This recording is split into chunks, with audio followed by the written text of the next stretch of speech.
नारायण अपनी पत्नी सरोज और उसके 2 बच्चों करण और रोशनी के साथ रहता था। दोनों पति पत्नी खूब मेहनत मशक्कत करके अपना और अपने बच्चों का पेट भरते थे।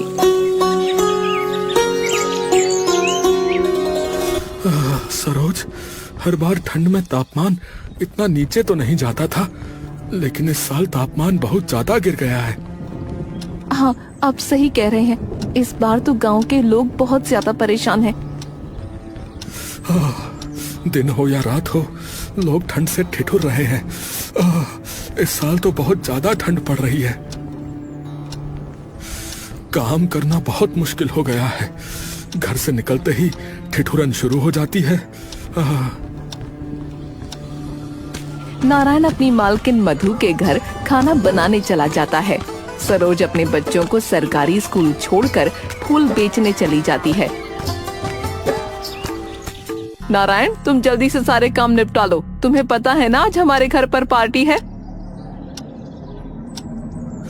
मालकिन, मैंने तो सारे पकवान बनाकर रख दिए हैं। अगर तुमने सारे पकवान बना लिए हैं तो आज तुम घर सजाने में भी मेरी मदद कर दो। ठीक है मालकिन, मैं आपकी मदद कर देता हूँ। ठीक है, लेकिन तुम्हें आज पार्टी में आना है। अपनी पत्नी और बच्चों को लेकर आ जाना। मालकिन, कितने बजे आना है? आप मुझे वक्त बता दीजिए। तुम शाम को 7 बजे पार्टी में आ जाना। और हाँ, मुझे तुम्हारी थोड़ी मदद की भी जरूरत होगी, ठीक है?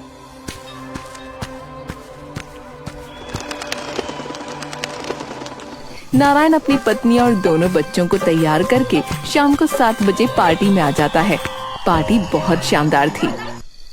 बहन देख, कितना बड़ा घर है, कितना सुंदर है। बाहर कितनी ठंड है, फिर भी इनके घर के अंदर ठंड नहीं लग रही। बच्चों, ये घर गर्म इसलिए लग रहा है क्योंकि मालकिन के घर में हर कमरे में हीटर लगा हुआ है। हाँ पापा, हीटर लगाने से घर बहुत गर्म हो जाता है। भैया, हम भी अपने घर में हीटर लगाने के लिए मम्मी से बोलते हैं। बेटा, अब ठंड कुछ दिनों की मेहमान है, इसलिए ठिठुरन हो रही है। हाँ। कुछ दिनों में गर्मी का मौसम आ ही जाएगा और तुम लोगों को बहुत गर्मी लगेगी। गर्मी आने में अभी बहुत दिन है। हाँ। मधु के घर की पार्टी तो बहुत अच्छे से हो गई और मधु का दोस्त संतोष उसके नौकर नारायण के खाने की जमकर तारीफ करता है। कुछ ही दिनों में सर्दियां और बढ़ जाती हैं। मधु, कुछ दिनों में तुम्हारे पति का जन्मदिन है, तो क्यों ना फिर से नारायण से ही खाना बनवाकर घर में एक छोटी सी पार्टी दे दे। संतोष, बात तो तुम्हारी बिल्कुल ठीक है। पिछली बार भी सबको नारायण के हाथ का खाना बहुत पसंद आया था। एक बार दोबारा नारायण को मिल तो लूं, उससे तो मैं अपने होटल में ही काम करवाऊंगा। ये मधु ना, और ये मधु तो न जाने किस बात का घमंड करती है। आता जाता कुछ नहीं और सारा का सारा खाना नारायण से बनवाती है। कुछ दिनों बाद मधु अपने पति के जन्मदिन पर नारायण और उसके घर वालों को बुलाती है और अपने दोस्तों को भी इनवाइट करती है। पार्टी के दौरान संतोष से एक महंगा गमला टूट जाता है। संतोष तो वहाँ से तुरंत हट जाता है, पर नारायण की बेटी रोशनी वहीं खड़ी रह जाती है। नारायण, देखो तुम्हारी बेटी ने क्या किया। मालकिन, मुझे अपनी बेटी से पूछ तो लेने दीजिए कि उसने ये गमला तोड़ा भी है या नहीं। हाँ, जैसे तुम्हारी बेटी सच्चाई की मूरत है, मैं झूठी हूँ। मालकिन, मैंने ऐसा तो नहीं कहा कि आप झूठी हैं, पर मैं बिना सच जाने भी अपनी बेटी को सजा नहीं दे सकता। तो अभी पूछकर फैसला कर देते हैं, क्या सच है और क्या झूठ। बेटा, मालकिन का ये गमला तुमसे टूटा है क्या? नहीं पापा, मैं तो बस ये देख रही थी कि आंटी के घर में ठंड के दिनों में गर्मी और गर्मियों के दिनों में ठंड कैसे होती है। बेटा, तुमने देखा कि गमला किससे टूटा? हाँ पापा, गमला तो संतोष अंकल से टूटा है। उनका हाथ गमले पर लगा और वो गिर गया। मधु, क्या तुम्हारे यहाँ मेहमानों की इसी तरह से इज्जत की जाती है? एक नौकर की लड़की होकर मुझ पर इल्जाम लगाएगी? संतोष, आई एम सॉरी, तुम गुस्सा मत हो, मैं देखती हूँ इसका क्या करना है। मधु, अगर तुम्हें मेरी इज्जत का जरा सा भी ख्याल है ना, तो ये नौकर अब इस घर में काम नहीं करना चाहिए। पर मैं इस तरह नारायण को कैसे निकाल सकती हूँ संतोष? ठीक है, तो फिर ये आखिरी दिन है जो मैं तुम्हारे घर आया हूं। इसके बाद मैं कभी तुम्हारे घर नहीं आऊंगा। मधु को संतोष की इज्जत रखने के लिए नारायण को घर से मजबूरन निकालना ही पड़ा। उधर संतोष का काम आसानी से हो गया था। सुनिए, आप भी बड़े लोगों से बहस क्यों करने गए? क्या हो जाता अगर आप बच्ची को थोड़ा सा डांट ही देते तो? सरोज, देखो, ऐसा है, हम गरीब जरूर हैं, लेकिन गलत नहीं है। हाँ, लेकिन नौकरी तो हाथ से चली गई ना। फूल बेचकर मुझे कौन सा बहुत ज्यादा पैसे मिल जाते हैं। सरोज, ऊपर वाले पर भरोसा रखो। चंद पैसों के लिए अपनी बेटी को गलत साबित कर देने से मेरा ही जमीर गिरता और किसी का नहीं। ठीक है, मैं समझ गई, पर एक बार मेरे कहने से आप मालकिन से माफी मांगकर काम फिर से शुरू कर दो। देखो सरोज, मैं वादा तो नहीं करता, पर तुम्हारे कहने से एक बार जाकर मालकिन से दोबारा काम जरूर मांगूंगा। नारायण अपनी मालकिन मधु के घर जाता है। उसके बहुत कहने के बाद भी मधु उसे काम पर नहीं रखती। सर्दियां दिन प्रतिदिन बढ़ती ही चली जा रही थीं। जिस तरह से सर्दी बढ़ रही है, क्या आप ऐसे मजदूर वाला काम कर सकेंगे? देखो सरोज, मेरी मालकिन ने तो मुझे दोबारा काम नहीं दिया। अब ये ईंट पत्थर उठाकर थोड़ा बहुत कमा तो रहा ही हूँ। आपसे क्या ही छुपा है, कुछ दिनों में बच्चों के स्कूल का पैसा भी भरना है। अगर नहीं भरा तो उनका नाम काट दिया जाएगा। मैं समझता हूँ सरोज, और मैं पूरी कोशिश कर रहा हूँ कि मुझे कोई अच्छी जगह काम मिल जाए। पापा, क्या हम भी अपने घर में हीटर लगवा सकते हैं? हीटर? पापा, मधु आंटी के घर और आस पड़ोस के लोगों ने भी अपने घर में हीटर लगवा लिया है। बेटा, मैं पूरी कोशिश करूंगा कि सर्दियों में मैं अपने घर में हीटर लगवा लूं। कितनी भी मेहनत कर ले, पर नारायण के पास मुश्किल से एक दिन के खाने के पैसे ही जुड़ पा रहे थे।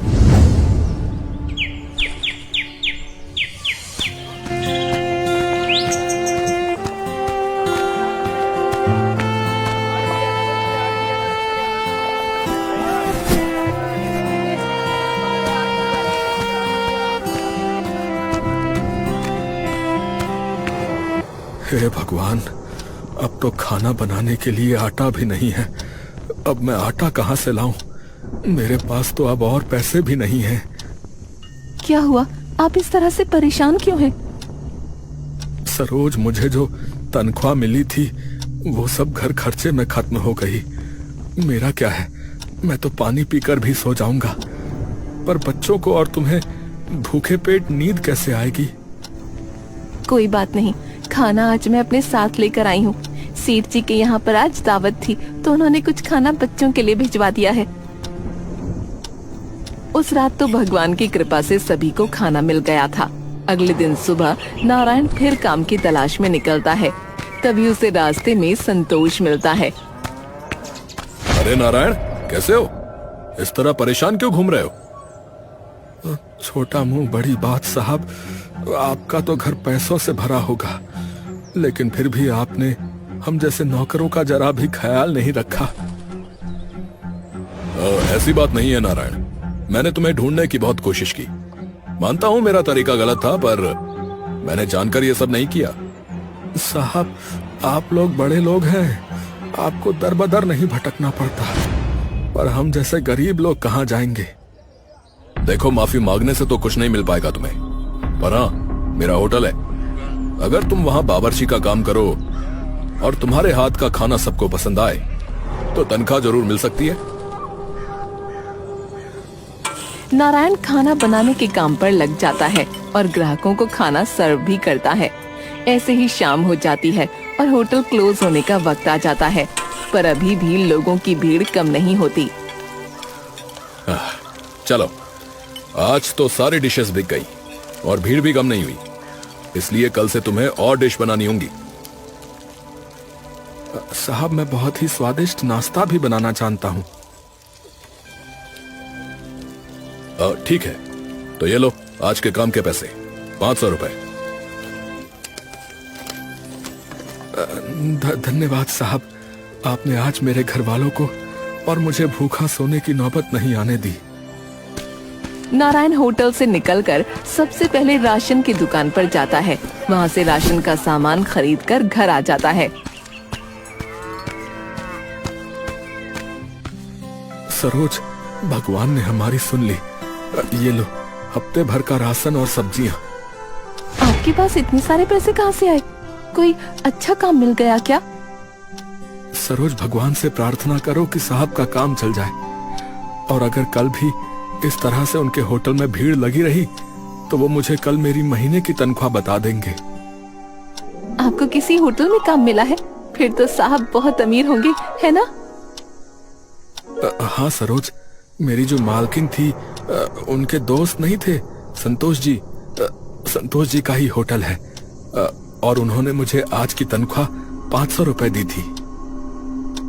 ठीक है, मैं जल्दी से खाना बना देती हूँ। आप हाथ मुंह धोकर आ जाइए और बच्चों को भी साथ ले आइएगा। अगली सुबह नारायण बच्चों को स्कूल छोड़कर वापस काम पर चला जाता है। होटल पर पहुंचकर नारायण नाश्ता बनाता है जो ग्राहकों को बहुत पसंद आता है। नारायण के बने हुए नाश्ते को खाकर ग्राहक बहुत तारीफ करते हैं। अरे संतोष भाई, आपने कोई नया बावर्ची रखा है क्या? क्या हुआ, खाने में कोई प्रॉब्लम हुई है क्या? अरे नहीं नहीं संतोष भाई, हम तो अक्सर आपके होटल पे खाना खाने आते ही हैं, पर आज का खाना हमेशा के खाने से बहुत ज्यादा स्वादिष्ट है। जी शुक्रिया शुक्रिया, ये तो बस हमारे बावर्चियों का हुनर है। ग्राहकों को आज बनाया हुआ नाश्ता कल से भी ज्यादा अच्छा लगा। सारे ग्राहकों का कहना था कि इससे स्वादिष्ट पकवान उन्होंने आज से पहले इस होटल में कभी नहीं खाए। नारायण, तुम्हारे हाथ में तो जादू है। तुम्हारे हाथों के बने हुए पकवान खाकर ग्राहक एक एक्स्ट्रा प्लेट खा रहे हैं। तुमने तो कमाल ही कर दिया भाई। सब ऊपर वाले की देन है साहब, वो जो दे उतना बहुत है। नारायण, आखिर तुमने ऐसा क्या मिलाया है इन पकवानों में जो ग्राहक इतनी तारीफ कर रहे हैं? साहब जी, कुछ खास नहीं मिलाया है, बस थोड़े से नमक मिर्च मसाले जो है बराबर मात्रा में डाले हैं। बस इसी तरह रोज सब पकवान बहुत जल्द ही खत्म हो जाएं तो मजा आ जाए। ऐसा ही होगा साहब, आप निश्चिंत रहिए। ठीक है, कल से काम पर जल्दी आ जाया करना, क्योंकि कल से हमें और ज्यादा मेहनत करनी होगी। संतोष का अब काम बढ़िया चल गया था। उसने अपने होटल में हीटर भी लगवा लिया, जिससे उसका काम बहुत अच्छा हो गया। एक दिन संतोष और उसकी पत्नी आपस में बात कर रहे थे। अच्छा किया आपने अपनी उस घमंडी दोस्त मधु को सबक सिखा के, उसे खुद तो कुछ आता ही नहीं था। मैं भी किसी से कम नहीं हूँ, मजा चखा दिया मधु को। अब उसका नौकर भी हमारे हाथ में और चांदी चांदी अपनी। ऐश से जीने के दिन है हमारे। नारायण के कारण अब मेरा होटल कभी खाली नहीं होता। ध्यान रखना कभी मधु को इस सच का पता न चले। तुम उसकी चिंता ना करो, मैं संभाल लूंगा। मधु संतोष के घर के बाहर ही खड़ी थी, जिसकी वजह से उसे संतोष का सच पता चल गया। मधु संतोष से मिले बिना वहाँ से चली गई। अरे थु, थु, थु। अरे अरे ये किसने बनाया खाना है? इसमें मांस और छिपकली निकली है भाई। सर गलती हो गई, हमारे खाने में कभी आज तक ऐसी शिकायत नहीं आई। अरे तो क्या मैं झूठ बोल रहा हूँ? बेवकूफ नजर आता हूँ मैं? इस मरी हुई छिपकली और इस सड़े हुए खाने का पैसा दूंगा मैं तुम्हें? नहीं नहीं सर, आप बिल्कुल पैसा मत दीजिए, हम आपको नई डिश बना के देते हैं। अरे मुझे किसी प्रकार की डिश नहीं चाहिए, मैं एक वकील हूँ और तुम्हारा ये होटल बंद करवा के रहूंगा। देखिए ऐसा मत करिए, ये होटल ही मेरा सब कुछ है। मैं तो रोड पे आ जाऊंगा, मैं आपके हाथ जोड़ता हूँ, आप केस मत करिए। आप चाहे पैसा मत दीजिए, आप पूरे महीने फ्री में खाना खा के चाहिएगा, पर प्लीज आप केस मत करिए सर। अरे इतने बड़े वकील को रिश्वत देते हो? मुझे भिखारी समझा है कि मैं फ्री में खाना खा के जाऊंगा? कभी नहीं। और ये केस तो मैं करके रहूंगा। तुम्हारा ये होटल बंद करवा के रहूंगा मैं। अगर इस होटल को मैंने बंद नहीं करवाया ना तो मेरा नाम भी राजनाथ नहीं। राजनाथ आखिरकार संतोष का होटल बंद करवा ही देता है, जिससे संतोष दिन प्रतिदिन परेशान हो जाता है और पैसों की कमी की वजह से वो सड़क पर आ जाता है। संतोष के साथ साथ नारायण की स्थिति भी खराब हो गई थी।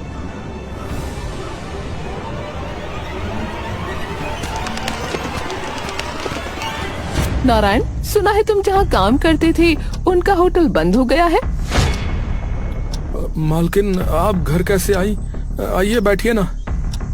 नारायण, मुझसे जो भी गलती हुई उसके लिए मुझे माफ कर देना, पर क्या तुम मेरे घर पर काम कर सकते हो? जी मालकिन, ये तो मेरी किस्मत है कि आपके यहाँ मुझे दोबारा काम मिल गया।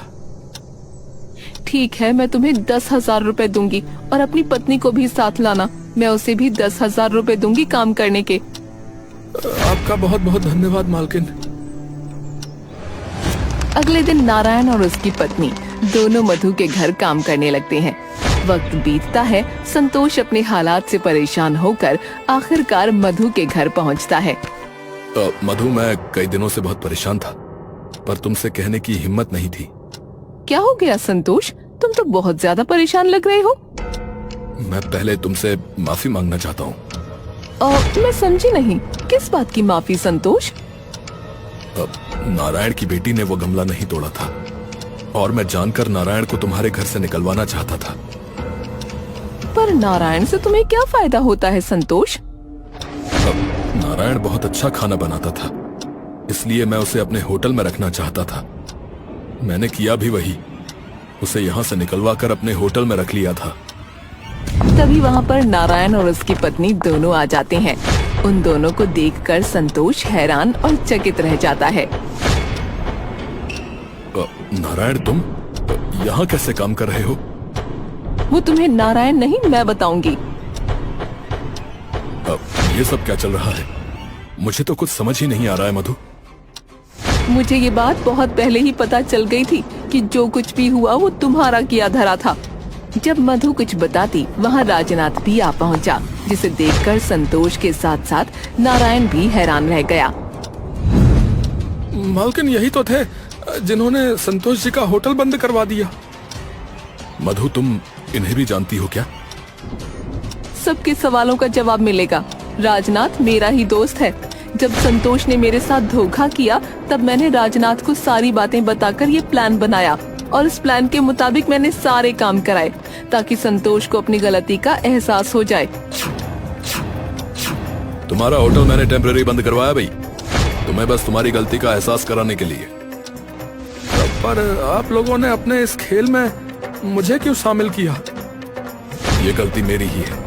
ना मैं उस दिन वो सब करता और ना आज नारायण या मुझे ये दिन देखना पड़ता।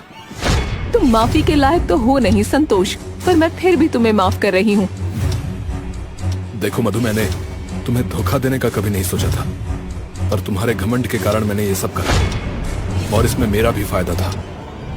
दिन बीतते गए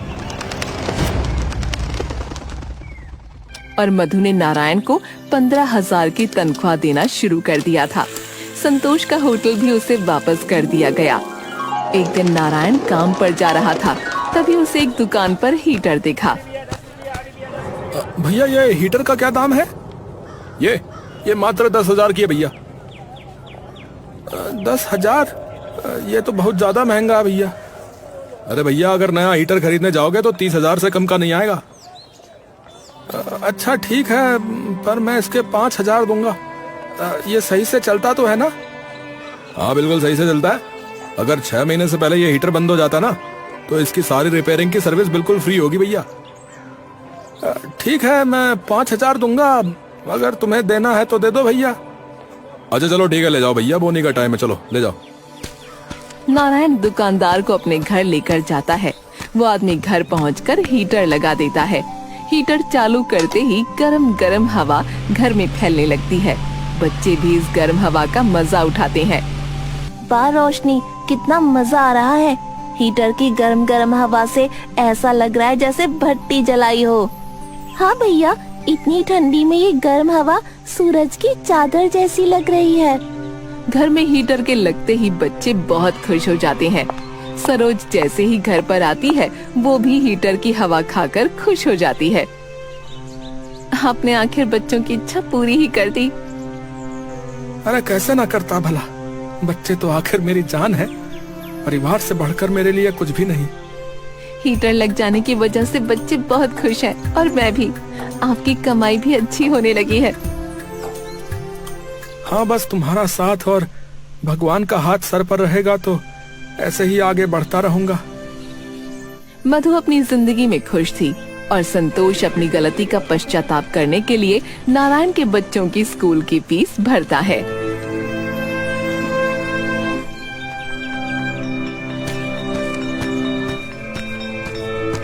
बिलसी नामक एक छोटे से गांव में नारायण अपनी पत्नी सरोज और उसके 2 बच्चों करण और रोशनी के साथ रहता था। दोनों पति पत्नी खूब मेहनत मशक्कत करके अपना और अपने बच्चों का पेट भरते थे।